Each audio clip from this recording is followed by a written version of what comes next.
Welcome to ReSounding, a podcast exploring the power of the arts in advocacy and in action. We talk with artists and activists, taking a deep dive into questions surrounding the causes of displacement, the strength and the vulnerability of people on the move, and the potential of the arts to shine a light on social injustice and impact people's lives for the better.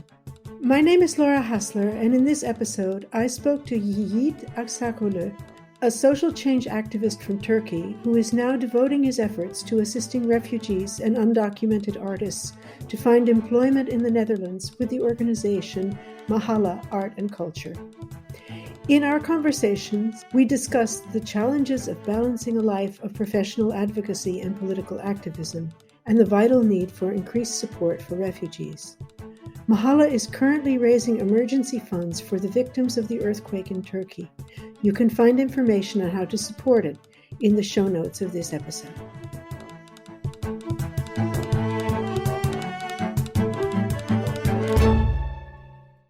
So Yigit, we're very, very honored and glad to welcome you to this ReSounding podcast from Art27. Welcome and thank you for joining us. Thank you for having me. It's a pleasure and honor to be at your podcast. You have such a fascinating story and you're involved in so many different kinds of actions and social efforts and solidarity campaigns but let's just start with your own story. Because I find this fascinating that you go from a child development expert to a human rights activist to a dramatic and unpleasant encounter with governments. Tell us a little bit about your story and touch on some of those if you can. Sure. I'm originally from Turkey. I was born on the western coast side, so for those who knows a bit about Turkey, I'm not Kurdish. And the one thing my mom told me not to do when I was going to Istanbul for the university studies was to be involved with politics. So because we had the 1980 coup d'etat in Turkey, which has devastated almost all opposition in the country and made people suffer for a long time. So that was her take out of this trauma, advising her children not to be involved in politics because it was causing trouble. And I found myself in exile probably after 30 plus years of her advice due to political activism. But first I started with the Turkish-Greek rapprochement. There was this tension between Turkey and Greece by then as well, back in the 90s. And then I found myself, I was studying civil engineering, but then I studied an NGO management postgraduate degree and then became an NGO professional. But when you are a professional in such a sector, let's say, you can't simply ignore what's going on around you. And then I was always involved in what is now called activism. By then we were calling it volunteerism or being a volunteer for different causes. And throughout the years, I found myself doing both, working as a professional for NGOs and also being an activist for different causes, and sometimes in the middle of the two doing pro bono work for some NGOs and so forth. I would think that it would be very interesting for many of our listeners to hear how you balanced that, working for NGOs, for nonprofits as a professional and working as a humanitarian in solidarity work, political work. Is that how do you balance that? I didn't. I couldn't. I didn't, and I couldn't actually. And then I had family, in the meantime. So life was going on. So I had to divide not to 2, but to 3 the whole life. So I could not. And it's always mixed, but I think it gave me the opportunity to meet both worlds, I could politicize people I meet in the professional area and then also work with people I met in the political activism area. So I think I was not a very successful professional in this sense. So that's why it was not very balanced. Policy, values, activism was always before professional activity, I should say. Interesting. Well, as somebody who, from an activist background, set up a nonprofit, I can identify with that very strongly. I think I said it recently to somebody, well, I guess the secret to combining those successfully is you stay small and you don't get very much money. If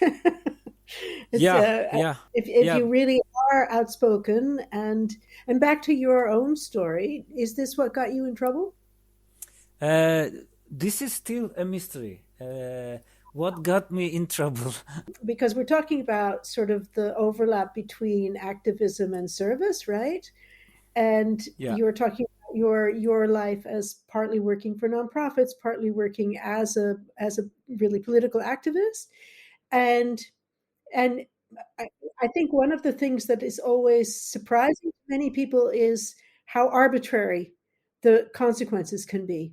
You can't always you things happen that you can't explain, right? And that has to do with with the character of the system, right? Yeah. Can you talk a little bit about that, about what happened to you? I thought that was a fascinating story. Yeah, shortly, I've been involved, as I said, in activism and NGO as an NGO professional. So moving in both worlds and so on. There was also 2013 Gezi Park protests in Istanbul.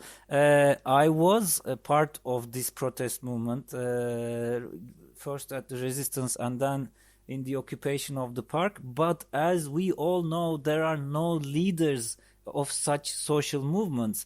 Millions went out to the streets.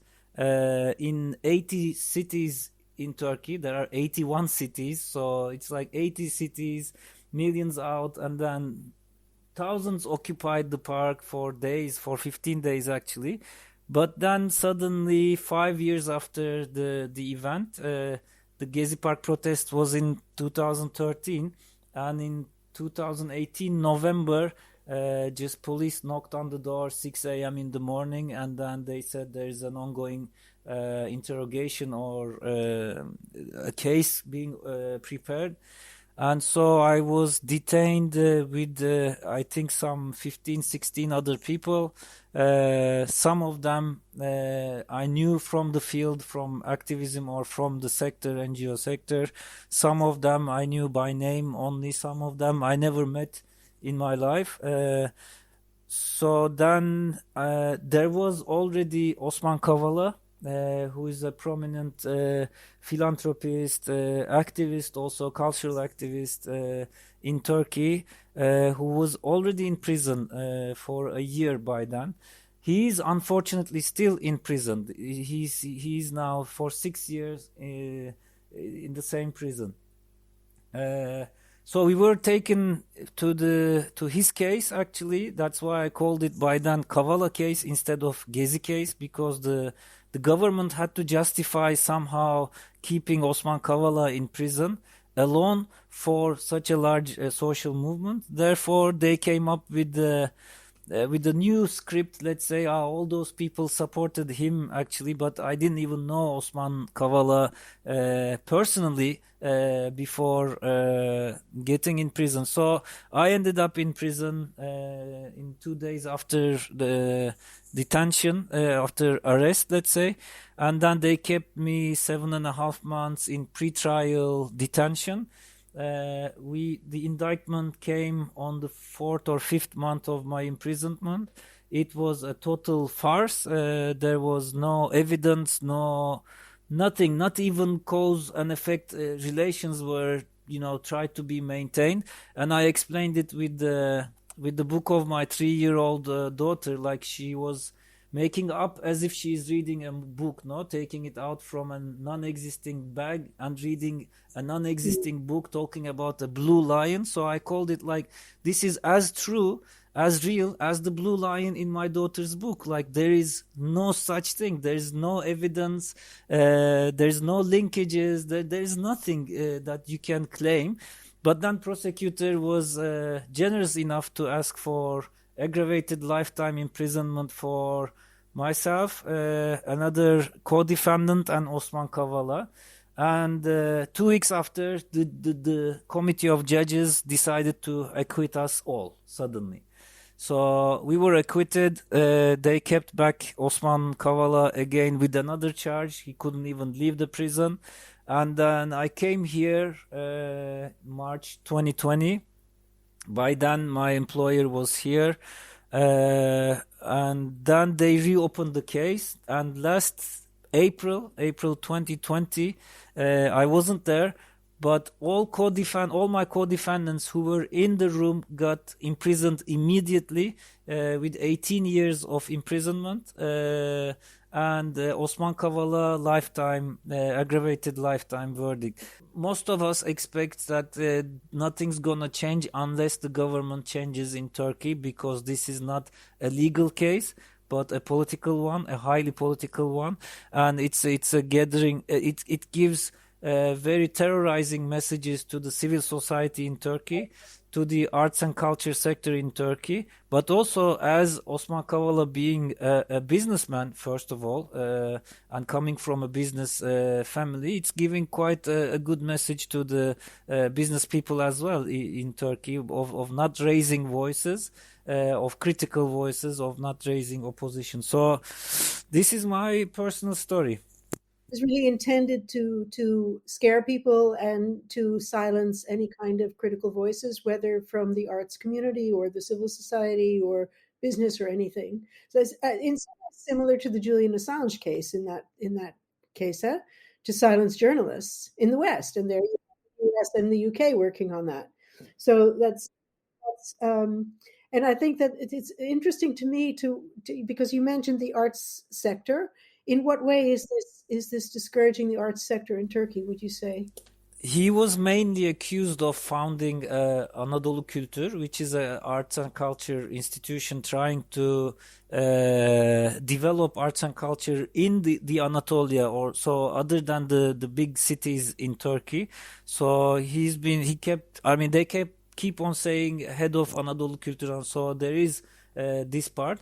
But I should also mention, as soon as I was released, I joined efforts for Osman Kavala's release, let's say, and the most prominent ones taking his posters, his stances here and there were the artists, unexpectedly. Oh. Very, very brave, very courageous. I thought they knew all Osman Kavala, but by going to meetings and meeting them personally, I understood that they were simply supporting him without even knowing him. So I should mention their courage, their efforts in trying to release a philanthropist, an art lover, let's say, yeah.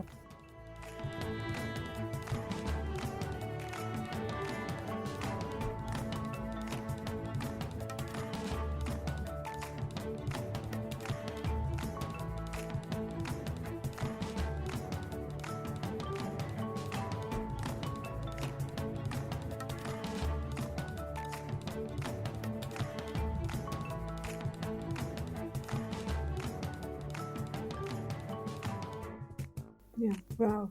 Where are you in this process now? Are you now in exile? Is that your kind of your status, or will you go back to Turkey? I cannot go back to Turkey now. There is the arrest warrant, as they call it, so I need to be rejudged. And although I was acquitted now 3 years ago, so I cannot. So therefore, I'm in exile. But I will come to your Assange point, actually. So I understood, or I was disappointed to see how the Dutch government was actually treating asylum seekers and refugees, which I found very close to how Assange is being treated by UK and US, and how I was treated by the Turkish government, actually. So then I came up with the conclusion that each state government has the ones that they don't want to serve and to call them as equal as citizens and so on, and then they can be disregarded, they can be wasted, for them. They treat in the same way, the system replies or reacts in the same impunitive way, like whatever they do to you, they know that they are not going to be harmed because they are the individuals are covered by the system. Yes. And unfortunately, each state is capable of doing it and is doing it.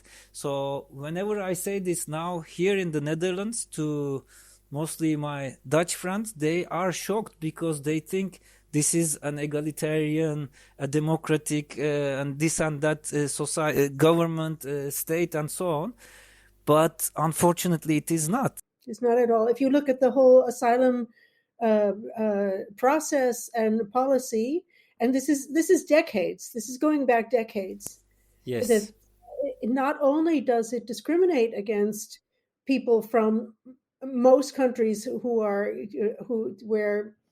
there are wars, basically, or where there is civil unrest, or where there is political oppression, most of those people are discriminated against.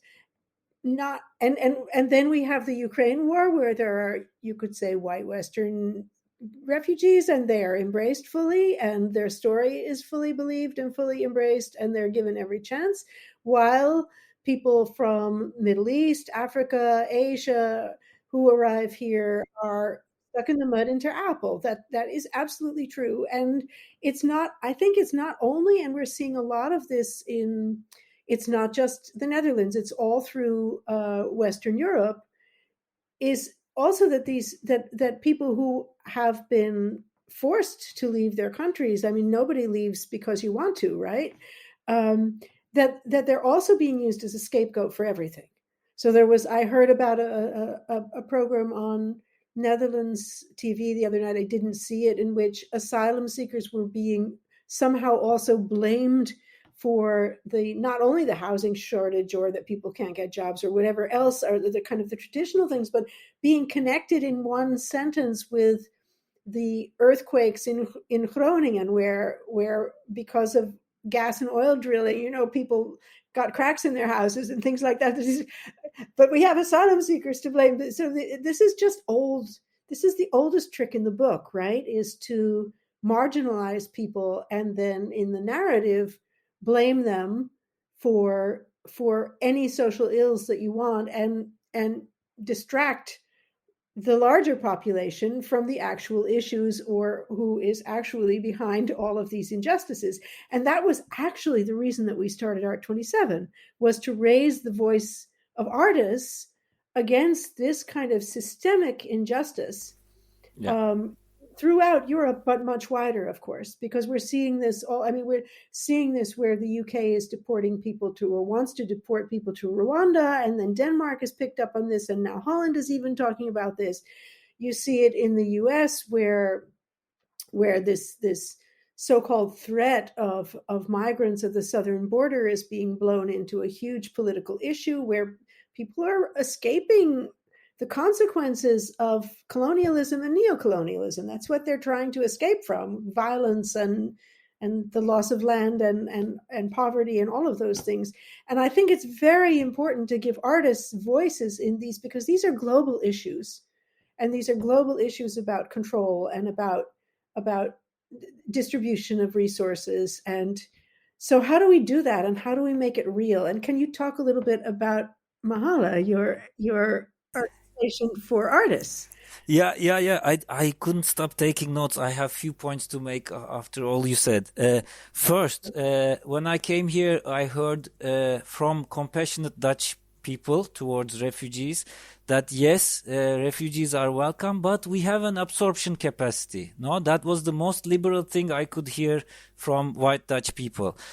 Then I checked the numbers. There are 100,000 refugees, people with refugee status, let's say, in the Netherlands. Yeah, 20,000 every year are getting the permanent permit and or citizenship, and then 20,000 coming in from asylum seeking processes. You know how many Ukrainians the Netherlands have now? 90,000. So there was no absorption capacity problem here in the Netherlands.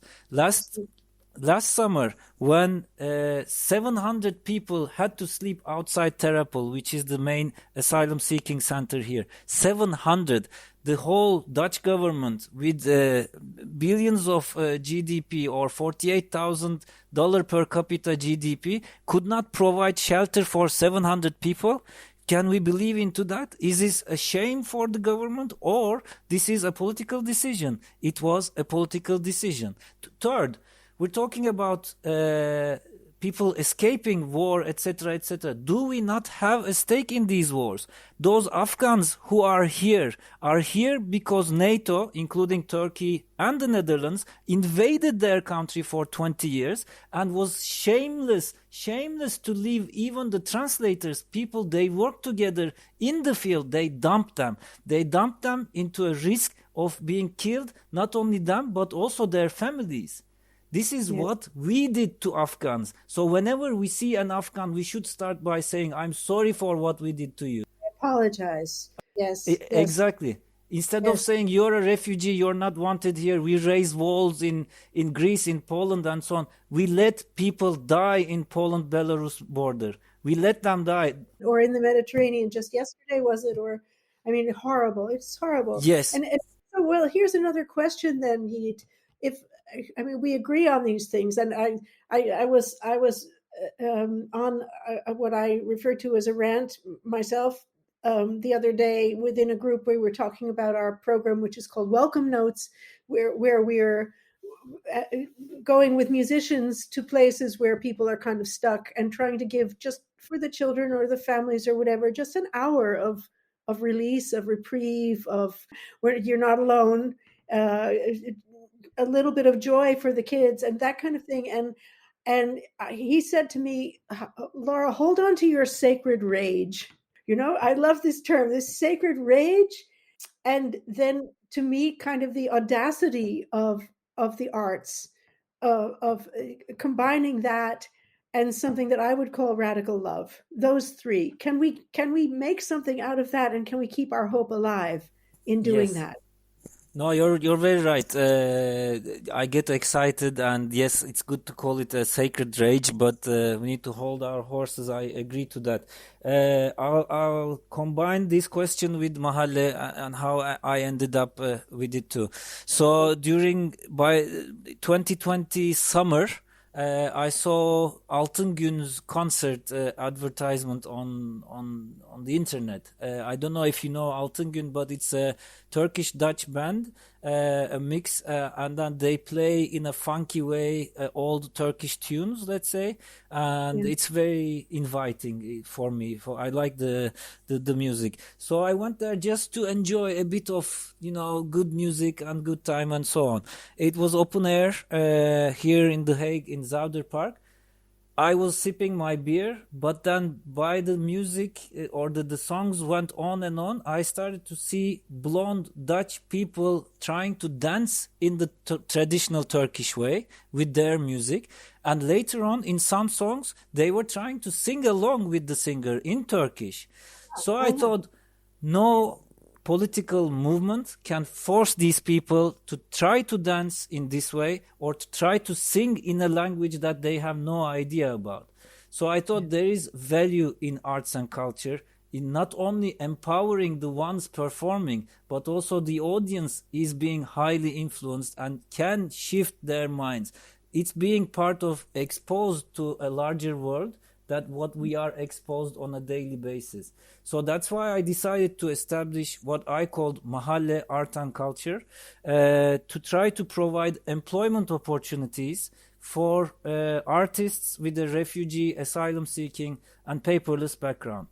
Why employment? Because I found myself in a very difficult position for the last 3 years after being laid off, after trying to get a job with INGOs, being refused, discriminated, this and that. I thought to myself, I come from a privileged family and privileged background, but I am a refugee now here in this country. And if this is the discrimination I face, for others it must be even harder.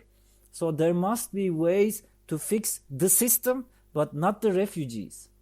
Yeah, because it's not the refugee, it's the system which is not allowing employment and this and that. So that's why I established Mahalle, which means neighborhood. Which means neighborhood in Turkish, in Arabic, in Urdu, in Swahili, in Farsi, in many Eastern languages, but nothing in the Western side of the world. So even the name is a claim to put a new word to the language of the people around us, let's say here in the Netherlands. No, so now I hear some colleagues, some friends, people we are in touch, trying to, pronounce. It's as difficult as my name maybe, but it's a good effort. Yeah, so that's why it's called Mahalle. And why we need Mahalle? Because I checked the numbers again. That among the 100,000 refugees, only 40% are in employment. So it means we have a huge unemployment problem among refugees, where it's called, in the Netherlands, they like to call the refugees as gelukzoeker, like the fortune seekers, yeah? So we are not seeking fortune, we are seeking a stable life here. Yeah, it's survival. We've been through traumas and difficulties and so on, which some part of our traumas are caused by the governments of the West, where we seek refuge as well. So it's like Ukrainians trying to seek refuge in Russia, no, for Afghans coming here. But also partly for me, it's true, because EU made a deal with Turkey, with Erdogan actually, to keep the refugees in Turkey. And then they turned their back to Erdogan's wrongdoings in the country, because he keeps 4.5 to 5 million refugees in Turkey and not letting them to Europe. And Greece recently decided to increase border security, thinking that earthquake survivors will seek asylum in the West. So this is the humanitarian values we should challenge at the moment, because this is quite disappointing for us from the East, looking at West, no, being exposed to Western values and so on, thinking that they are consistent, but they are not. So there are those who are enjoying the Western values, let's say, and there are those who are excluded from them within the West, yeah? So that's why I established Mahalle. But this is not to say there's no racism in Turkey. I just need to underline, like I said, every time I meet a Syrian who's been to Turkey, I start with apologizing for all the racism they faced, because they are dumped in Turkey by the Western governments in the hands of an authoritarian dictator, authoritarian regime, and they are being treated very badly. Racism in Turkey towards Syrian refugees became a normal issue, so no one is discussing whether it should or should not be. There are only tiny voices who are against racism against the Syrian refugees. So this I had to say this, no, while criticizing what's going on here in the Netherlands. Okay, Sacred Rage. With this, I established Mahalle and thought that I'll be able to do something very quickly, but the task wasn't so easy, because I then faced the reality that most of the NGOs working for refugees here in the Netherlands were working without refugees. So I met many women, members of the LGBTQ community, also people of color and so on, running these organizations, but did not think how the struggles before them opened the way to them actually to get in those positions, did not think and reflect the same movement, ideas, principles for the refugees. So when I mentioned this, I was called too radical, too aggressive, too political, and so on. But this was the basic motto coming from the feminist ideology, no? Nothing without us, nothing about us without us. So that was a challenge, and it is still a challenge. But this is one of the areas where I would like to improve as well, starting with NGOs working for refugees, but also INGOs. Those with very high values trying to improve, gender equality in Kenya, in Philippines, in I don't know where, are not checking whether they have a balance of refugee, asylum seeker or migration background people within their staff, which is not enough within their managerial positions or also within their boards. So this is one of the challenges I faced while working on this issue. But I met very like-minded people, let's say, Dutch and non-Dutch. And then we started to analyze the system around refugee employment and see whether we can mobilize public resources, because that's what is needed. The public offices are simply ignoring the employment area, and therefore only 40% of refugees are in employment. Isn't it also that refugees are only allowed to be employed once they have permanent status? Yes, this is while you have, after your first application for asylum, you have 6 months where you cannot work. After 6 months, you can do part-time work. And as soon as you get your refugee status, then you get full-time work permit as well. So refugees can work. People with status, refugees. When they have status, yeah. Yeah, yeah. And you're also working on behalf of undocumented people, I understand, huh? Not really. Like, we're open to work with them, with asylum seekers, refugees, undocumented, and so on. But I don't work on behalf of anyone. As in the case of any NGO, there's no representation here. We're just acting on our own behalf and can only represent whoever says represent us, and it's not gonna be a constituency. Yeah, it's not a political party. But yes, we want to work with undocumented people too. But then again, it's not to improve their skills or whatever, but to try to fix the system so that it can allow undocumented people to get work, decent payment, and some living here in the Netherlands outside the benefit, outside the social benefit. Yeah. Right. Okay.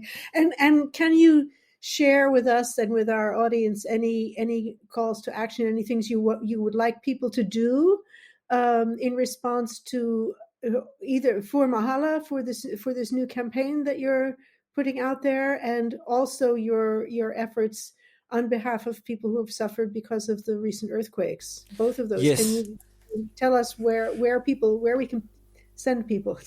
Yeah, great. I'll make 3 calls. One is for refugee artists. We initiated a small call for proposals with the Sound and Vision Archives of the Netherlands. I'll put the link somewhere in the website. Yeah. There's this. It is open only for refugees living in the Netherlands. It's a 6 months small grant to produce an artwork by using the archives, also using the human resources of the archives. They will be helping in different issues. That is one.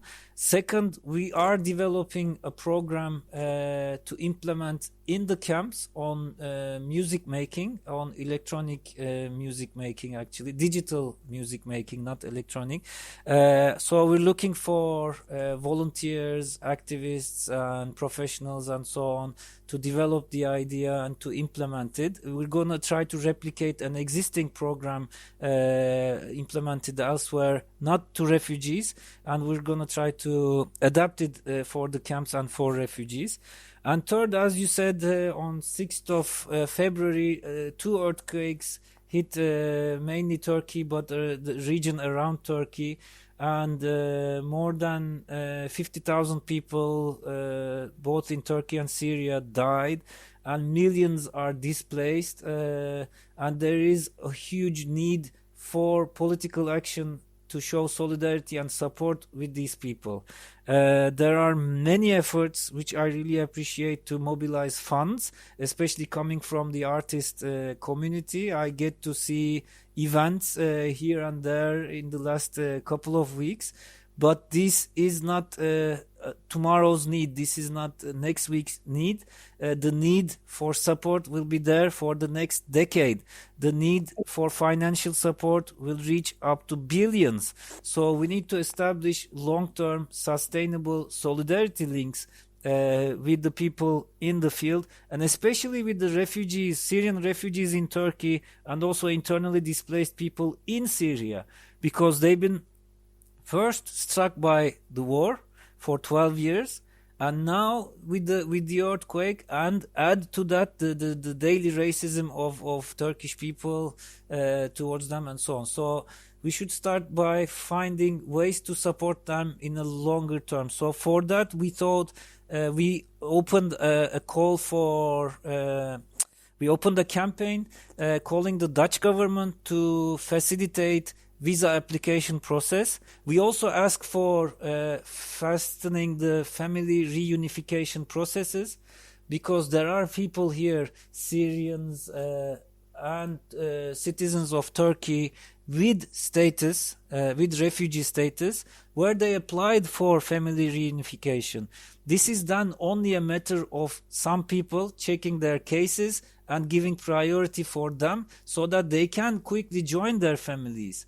So these two petitions, or this petition is still out on chng.org. I'll also put the link, send the link to you, and people can also support this.